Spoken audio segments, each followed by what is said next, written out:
ধীরে ধীরে জমে উঠতে শুরু করেছে বাংলা একাডেমির প্রাঙ্গণে অমর একুশে গ্রন্থমেলা। তবে স্টলের সাজসজ্জার সময়সীমা আরো একদিন বাড়িয়েছে বাংলা একাডেমি কর্তৃপক্ষ। দেখুন রোকসানা আমিনের রিপোর্ট। সাংস্কৃতিক অনুষ্ঠান আর প্রতিদিনের মতো নতুন বইয়ের মোড়ক উন্মোচনের মধ্য দিয়ে তৃতীয় দিন পার করল অমর একুশে গ্রন্থমেলা। মেলায় শুরু হয়ে গেছে উৎসবের আমেজ।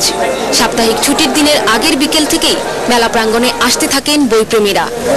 প্রথমবার আসছি, ভিড় অনেক কম, এই জন্য ভালো লাগছে। আগের থেকে অনেক ইমপ্রুভ হয়েছে মেলায়।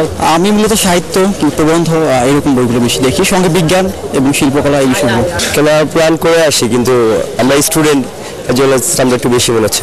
মেলা কর্তৃপক্ষের দাবি, বেশিরভাগ স্টলেরই সাজসজ্জা শেষ। একটি স্টল হয়তো আপনারা দেখতে পাচ্ছেন যে এখনো চালু হয়নি। তারা যদি দ্রুত সময়ে স্টল চালু না করে, হয়তো স্টলে আমরা নতুন কাউকে যারা অপেক্ষমান ছিল তাদের থেকে হয়তো আমরা স্টল বরাদ্দ করব। তৃতীয় দিন মেলায় উপন্যাস, কবিতা, প্রবন্ধ সহ এসেছে ৭৭টি নতুন বই। 16টি গল্প নিয়ে আমার এই প্রথম বইটি প্রকাশ হয়েছে ঐতিহ্য প্রকাশনী থেকে। গল্পগুলোতে উঠে এসেছে প্রহসন, প্রেম, আন্দোলন এবং মানুষের একান্ত অনুভূতির নানা টানাপোড়েন এই বইটিতে এসেছে। শুক্রবার সকাল 9টায় খুলবে মেলার প্রবেশদ্বার। থাকবে শিশু কিশোর চিত্রাঙ্কন প্রতিযোগিতা। রোকসানা আমিন, চ্যানেল আই।